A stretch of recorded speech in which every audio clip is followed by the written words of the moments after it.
Well, when I was a little boy sitting on my mama. Hello, my name is Marcie Sclove, and the show is called Going Deeper. Welcome. Today, my guest is Jackie Wallace. Jackie is a longtime resident of Amherst, a therapist, and the founder and director of the Amherst Area Gospel Choir. And later in the show, we're going to hear some songs from the choir as well. Jackie was born in Little Rock, Arkansas in 1952, and we're going to hear some more about her life story as well. So I'd like to get started. First, welcome. Very happy to have you here.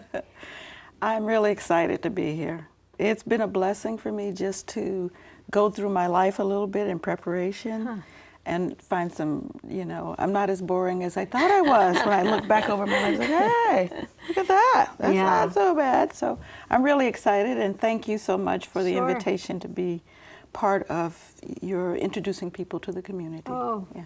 Okay. So Jackie, I often like to start my interviews by asking about your childhood. And what was it in your early life that really helped to shape and inform the work that you do now? Well, I am a person who likes to hold polarities together, and I think that's because in a lot of ways my world has been split in all the wonderful things and split in all the things that were amazingly difficult. So in some ways I feel blessed to just even be alive today. But I would say the person who had the most influence on my life was my grandmother, Viola Mae Warren. She had several other names because she was a lounge singer first. Get that out of the way. That's fantastic. I know, isn't that great? Yeah. I was like, I could just see her on a piano. And she was an amazing, amazing woman. And I had opportunities to live with her during some of the crises in my primary family group. I lived with her on various occasions. I can give you an example of how wonderful she was. We were watching a parade. It probably was a Thanksgiving Day parade. And I was walking around like this. And she says, well, what are you doing? I said, well, I'm playing the flute. And she said, oh, you're playing the flute, huh? And I said, yes. That was the end of that conversation. But for Christmas that year, she bought me a flute. Wow. And got me flute lessons and whatever. And our family was so musical. Everything about, there was music everywhere. Even in my primary family group, which was my mother, and there were 7 of us children who lived. She also lost several kids due to miscarriages, and one who got pneumonia around 1 because their family was so poor that they couldn't afford heat. It was really difficult, I will have to say, not having enough food. We lived in a situation where my mom was too proud to accept welfare, so she would work 3 or 4 jobs, which left my sister, my oldest sister Marie, to take care of us, and she was a great caretaker.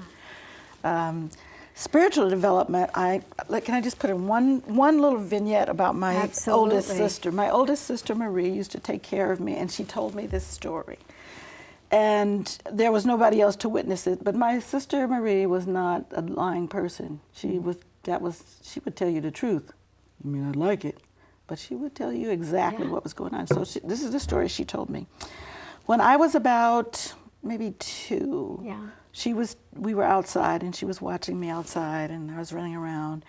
And then she, as she held me upside down and was swinging me like this, which I thoroughly enjoyed for some reason. I was giggling and whatever. And so I said to her, Marie, say hi to the brown lady. And she said, where? There's no brown lady. And I pointed over to a bush and said, she's standing right over there near the bush. Wow. And my sister said, why don't we go inside? I said, she's smiling. She's smiling. And then she went inside. Now I have no recollection of that. But I do believe in angels. And how lovely to see one that was brown. Oh, of course. It's just a lovely kind of thing. That's and I think really angels have been with me since whatever. Okay, so could you tell us a little bit about your mom? My mother, Yeah. oh my gosh, she was something else. She was an amazing and extraordinary woman.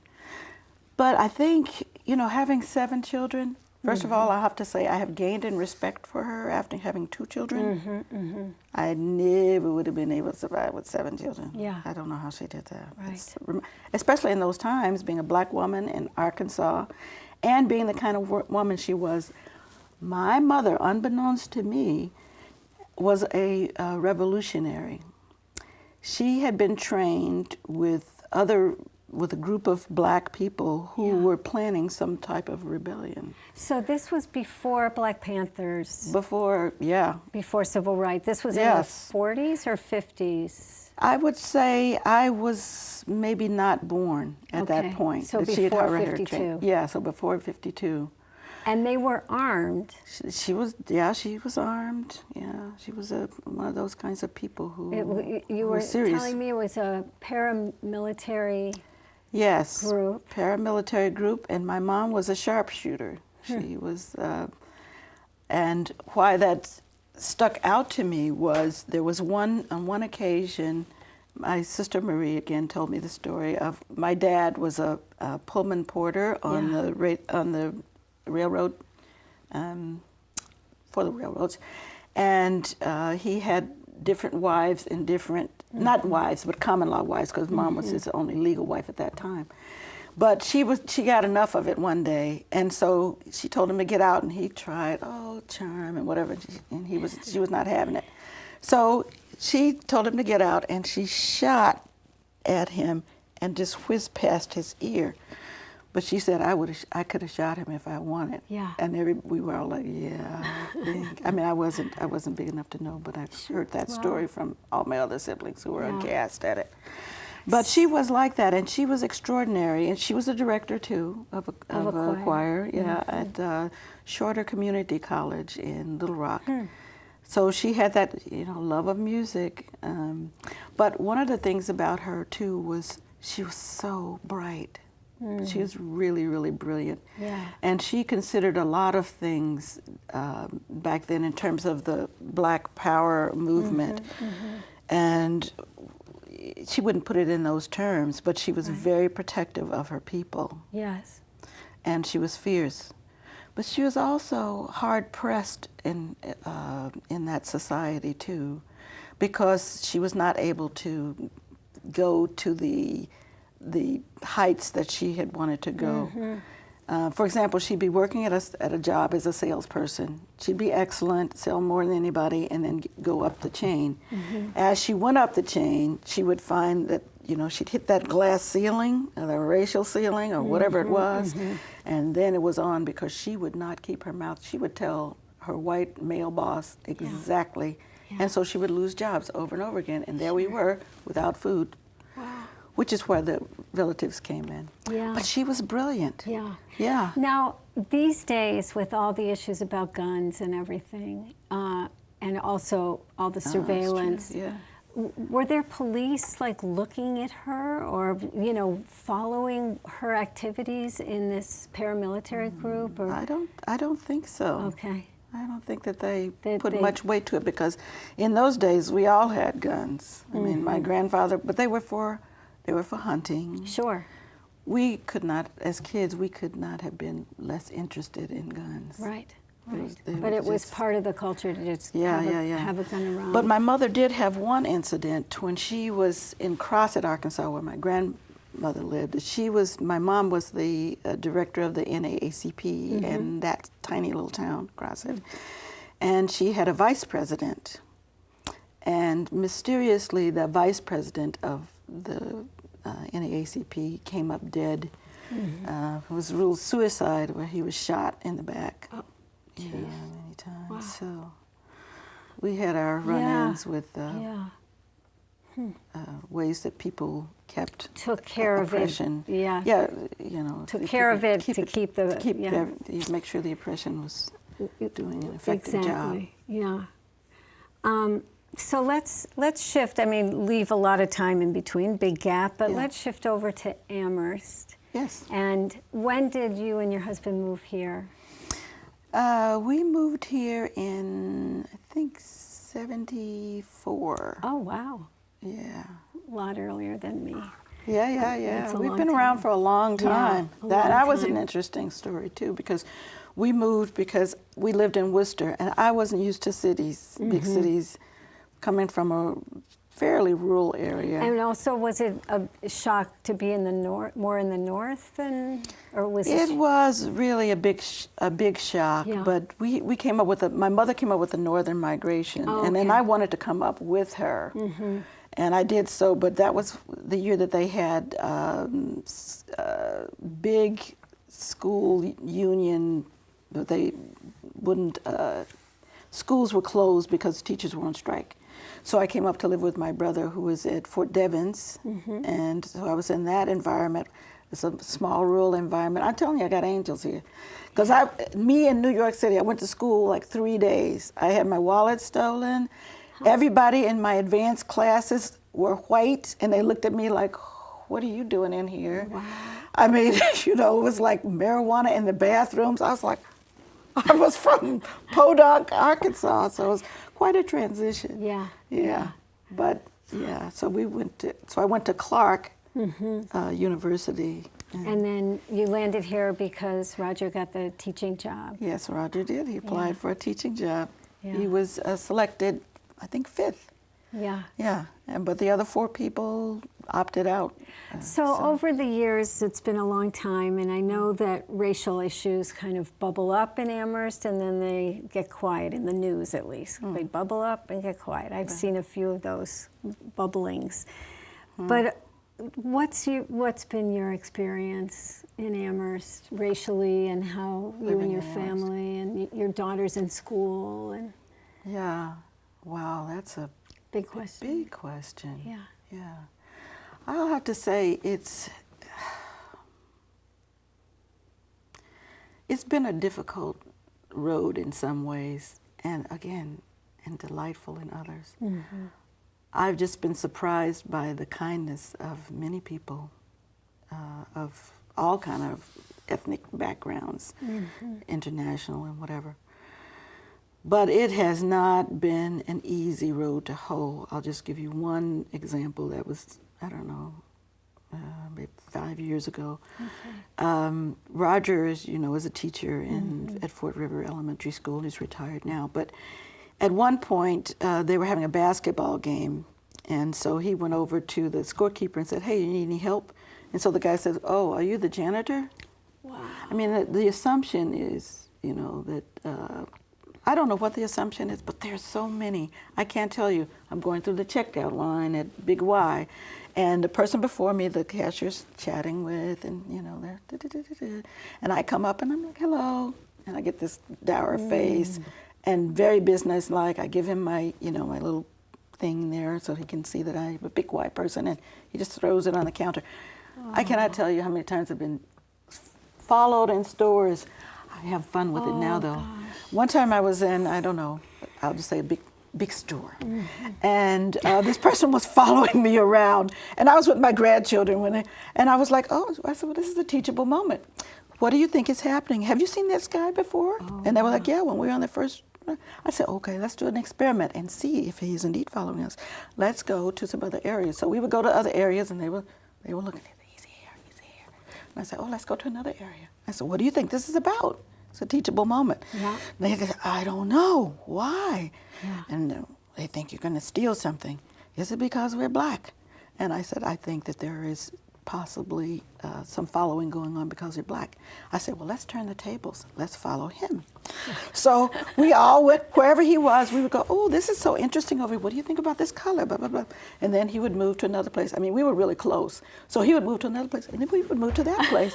And we're, oh, wow, can you see yourself using one of these? That's so silly. And then we would follow. He just got, and he left. But we were like, I guess our tail is gone. Wow. But I can't tell you the times that it had been stopped and people have looked in my bag to see what I've stolen or not. And And also when people have been the soul of kindness, who've, you know, said, oh, no, you go, or I'd like to hear what your point of view is. Yeah.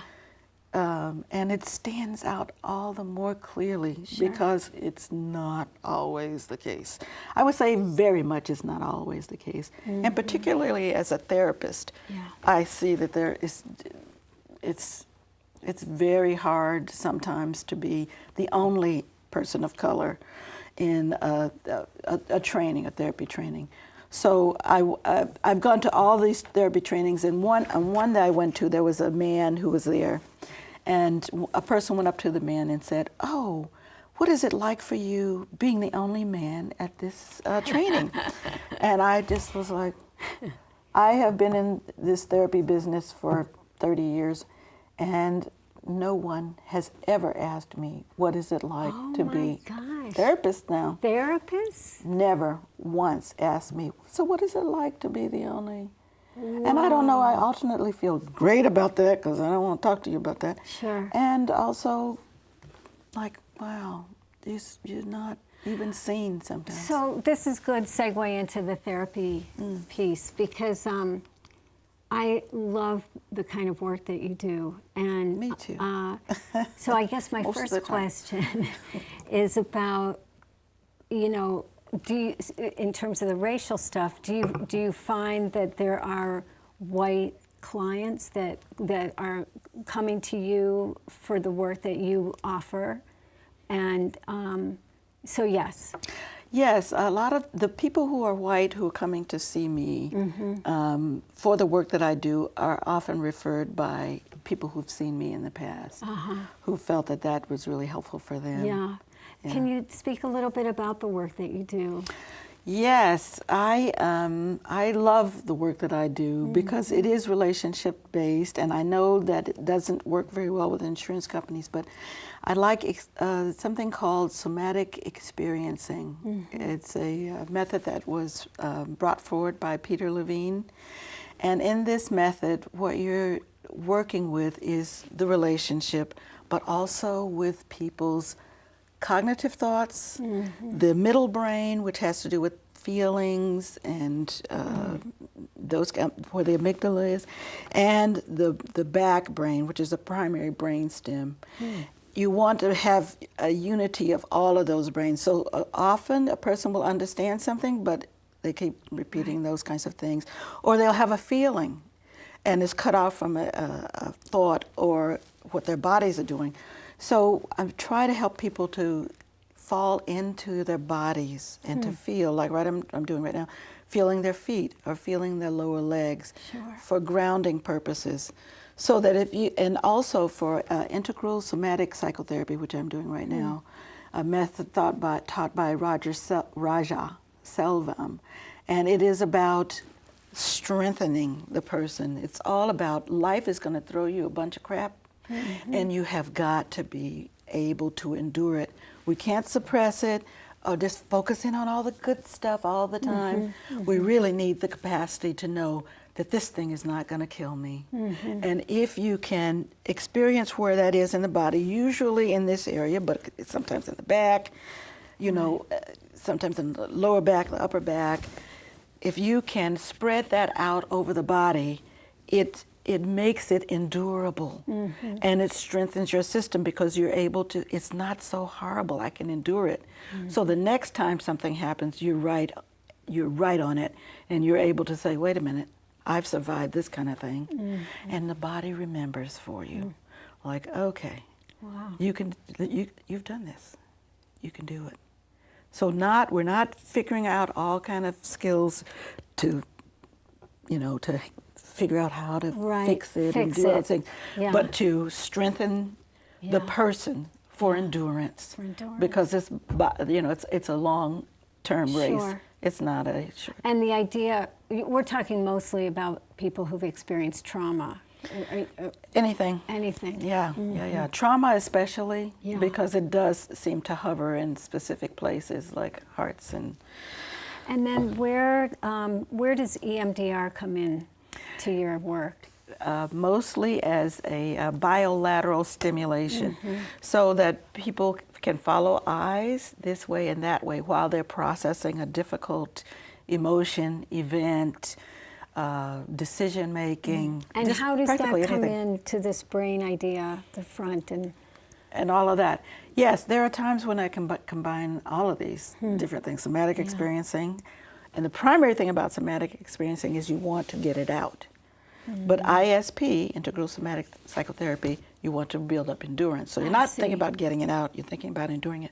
So if I'm at some place that feels, in either of those, when I'm doing SE or ISP, and we're kind of, there's a stuck, or there's something that's going to take a long time to do, then I will introduce the bilateral. While you're feeling that in your, somebody will say, for example, I don't have lower legs. So I skip from an ISP, endurance, to an SE, where a person goes, okay, feel it to the point where you can feel it, and go a little bit further back. Don't go to the end of where you can feel it, and just watch my eye. I see. Wow. And so while they're doing it, then they'll like, oh, I can feel a little bit of something in my feet. So all of these things can work together if you've practiced them enough, which I haven't, but I'm beginning to practice them I think enough. that is true with many things, just the idea that if you can know it well, then you can consolidate and synthesize different modalities. Yeah, that's exactly, that's the thing. That's really interesting. And where do you think that empathy comes in terms of your work? Absolutely. Absolutely. You have to let people know that you understand what's going on with them. It makes therapists a little crazy. Do you think it comes from your own sort of having this difficult childhood and all the bad side of life, not just the good side? Yeah, I really do feel like if you've been through a lot of things that have been difficult or traumatic, I think that makes you able to experience that with another person. However, I will have to say, I did spend 20 years in therapy myself. Sure. Because I think just going through the trauma can also get you stuck there. Yeah. And you have to have some amount of healing to be able to empathize.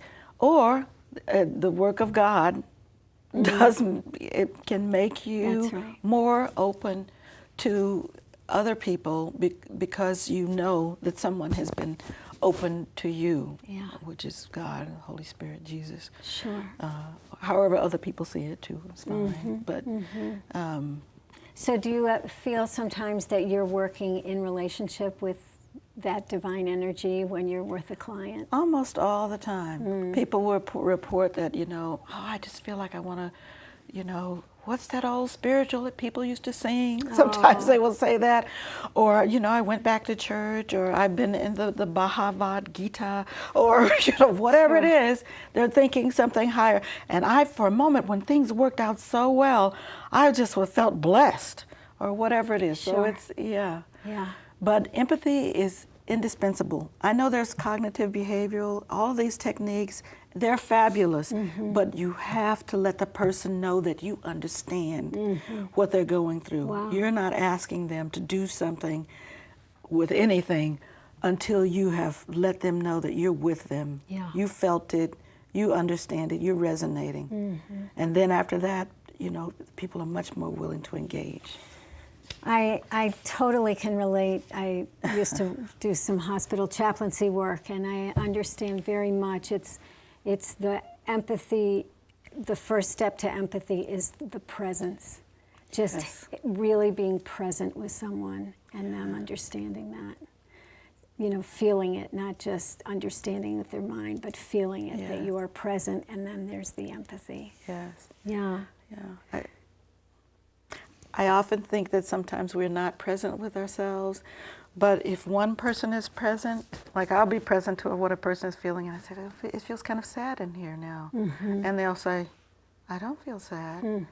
But, their eyes are watery, and I say, oh, okay, but, I'm just going to tell you what I see. Yeah. Your eyes are filled and your face is flushed. Yeah. and I'm feeling it. And then it feels okay for them to, and they can get in touch with it a little bit more. Yeah, more safe. Okay, so Jackie, we're going to take a little break now and be done with our part 1. Thank you so much. You're so welcome, and thanks for inviting me. And we will continue with part 2 in the upcoming part of the program, and we'll also be listening to the choir a little bit. So thank you, and see you in the next half.